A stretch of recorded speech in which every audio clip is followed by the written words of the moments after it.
saa bu leen neexee quoi. d'accord voilà. président yow yaay tëj di nga defaale tamit bu la neexee répondre si li ñu fi wax yëpp mais dinaa laajaale aussi sur le parti démocratique sénégalais sur le soutien du parti démocratique sénégalais beaucoup de gens n'ont pas compris ànd bi ngeen ànd ak parti démocratique sénégalais à quelques heures de la présidentielle beneen bi aussi yow sa parti moo njëkk génne récépissé jox ko président Ousmane Sonko defe naa wala Bassirou Diomaye Faye daal di ma ko leeralal à vos risques et périls parce que jamono jooju ñu ngi naan sax le parti 7 aussi dañ ko war a dissoudre parce que dafa jël parti am maanaam récépissé am jox ko koo xam ne parti am dañ koo dissoudre loolu yëpp si jamono ji ngay jël décision boobu noonu ndax pesé woon nga li nga doon risqué yëpp ak lan moo taxoon mu jarala la ko ak message bi ngay tëjee par rapport ak les perspectives. Merci beaucoup. Pour le PDS, je pense que ils l'ont bien dit dañu def seen xayma jël ay options et ils ont su rebondir. Et ñun en tant que coalition il fallait être cohérent mooy ku la ne dam lay dooleel bul jéem a nekk ci logique ni pourquoi et cetera ça c'est un calcul qui est propre au PDS et nous avons tout fait pour accueillir leen et comme ils l'ont dit par respect aussi au PDS li mu tekki le président Abdoulaye Wade et donc symbolique bi dafa amoon solo et donc nous les avons bien reçus bien traités et aussi c'était pour mën a verrouiller suñu victoire au premier tour parce que su doon PDS leerul l'opposition xëy na su doon amoon ay velléité de l'autre côté nga gis ni kenn ne non man maa jàll premier tour et cetera coow li mënoon na am mais ñëw PDS dafa dooleel et puis dafa tranché. avec la photo symboliquement dafa amoon solo quoi. ak photo bi ak maître Wade. Maintenant li ngay wax man moom lay wax suma frère Karim on se parle très souvent je dis Karim il faut nga dellu si waa PDS na mën nañ ko et je pense que c'est important. bu ñëwoon de le deux dina am solo. bon mais peut-être aussi que Macky Sall bëgg ko woon bàyyi mu ñëw xëy na. mais là je pense que lan mooy réponse am bi nga ko waxee loolu. lan mooy réponse am bi nga ko waxee loolu. il est partant et je pense que très bientôt xam naa dina ñëw parce que c'est important qu'il vienne en tout cas pour le Parti démocratique sénégalais en tout cas c'est une recommandation une suggestion que je faisais à un frère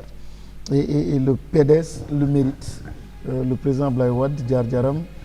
mérite ça aussi quoi mu ñëw taxawu PDS et puis accompagner ko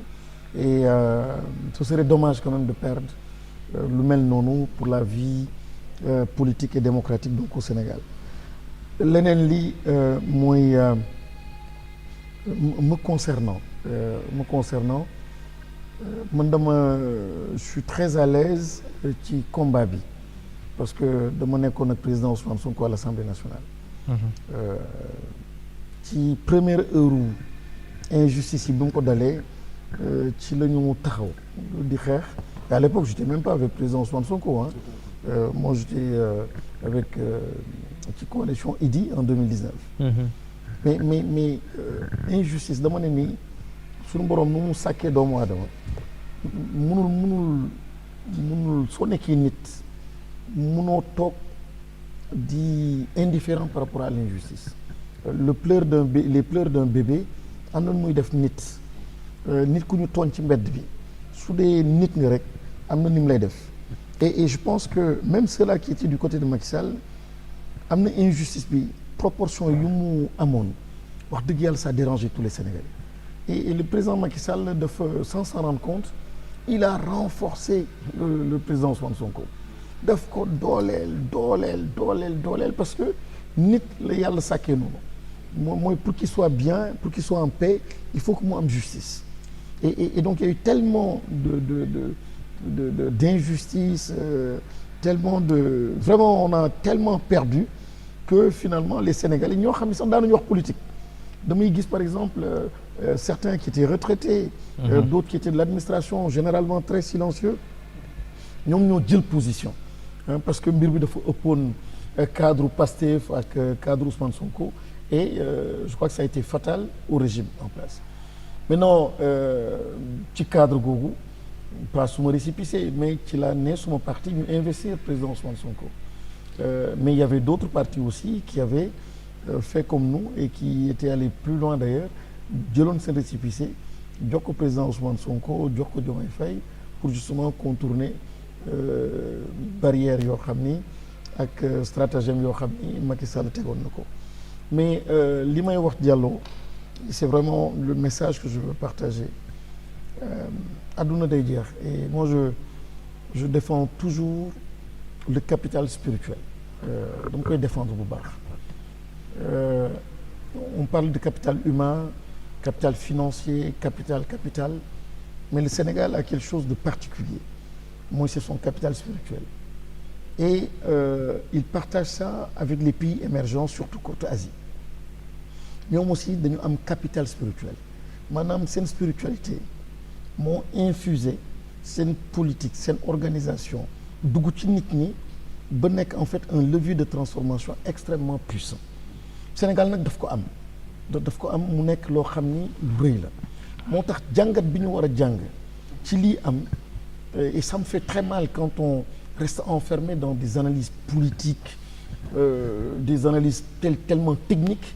bàyyi nag loo xam ni man dafa am solo pour man moom mooy yàlla parce que da nga ciy jàng am comportement mooy xeexal nekkal ci lu jub baatuwaa amal sa tawhid résultat bi mooy lii. Effectivement. Résultat bi mooy lii am nga ay tur yi ngeen tudd fii ils ont été dans des calculs très et cetera mais loolu du dem fenn te sooy xool àdduna tous les leaders yoo xam ne ils ont réussi à transformer leur communauté le peuple lii la ñu am quoi mooy ce fond-là spirituel je ne parle pas de religion je parle de ce fond spirituel soo ko amee dafa nekk une puissance et un des chantiers mooy éducation man de j'inviterai le président Bassirou Diomaye Faye mooy na penser à la génération boo xam ni 25 ans duñ ko votel xëy na ëllëg mais au moins que le Sénégal se batte pour former xale yoo xam ne à partir de 3 ans ñu jàppale leen ñu nekk vraiment le Sénégalais que nous voulons avoir parce que réew mi quand même doy na waar lii am encore une fois il faut ñu ndëpp au-delà de l'élection il faut ay waxtaan am il faut ay sociologue wax il faut ay anthropologue wax il faut kilifa diine wax il faut que presse bi waxaat il faut que société civile il y a beaucoup de choses à traiter suñu jàllee ni dem encore nekk dans l'action bañ a prendre le recul pour réfléchir sur ce que nous avons vécu on passerait à côté encore une fois il y a une révolution électorale on l'a réussi mais dëgg-dëgg la réussite le succès ci kanam lay ñëw et les fondements ak loo xam ni mënta ñàkk mooy cette réflexion quand à l'Assemblée nationale je recevais des ministres de l'enseignement supérieur qui mettaient en avant les sciences et technologies pour dire que suñu école yi de plus en plus c'est ça qu'ils doivent mettre en avant je disais au ministre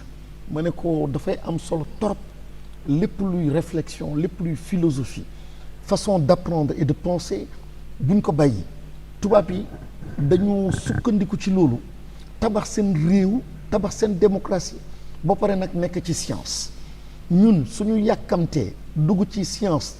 bàyyi loo xam ne mooy nit bàyyi loo xam ne moom moo lay permettre nga orienter sa science da ngay sànku donc aujourd'hui il faut vraiment prendre le temps de réfléchir de penser et de repenser notre société et moo tax éducation war a am solo trop moo tax encore une fois nous devons nous retrouver aller très vite les chantiers sont extrêmement importants ils ne sont pas que économiques mais sont les fondamentaux de la nation sénégalaise moom la ñu war a xoolaat liggéey ci bu baax pour ñu gën a dëgër et c'est comme ça qu'on va réussir cette mission-là. merci beaucoup président. jërëjëf maa lay sant bu baax a baax. di la gërëm si wuyu si bi nga xam te ne moom nga ñu wuyu si. et leneen li mooy ce chroniqueur yi là. sama gars yi waaw. moom ñii dama leen war a booleeg président ñu koy xelal conseil leur analyse est très pertinente. mais man bëgguma ñàkk de. non il voit très très non bien. nay seetaan banc public rek. waaw mais j'apprécie beaucoup. na koy seetaan rek àjjuma bu nekk. non c'est très très bien franchement. seen regard bu am solo la. seeni analyses elles sont très très pertinentes. et c'est bien et j'espère que vous serez suivi par le président de la République. En tout cas respect pour cette profondeur là et ces analyses. jërëjëf président Mamba Guirassy amoon nañ mbégte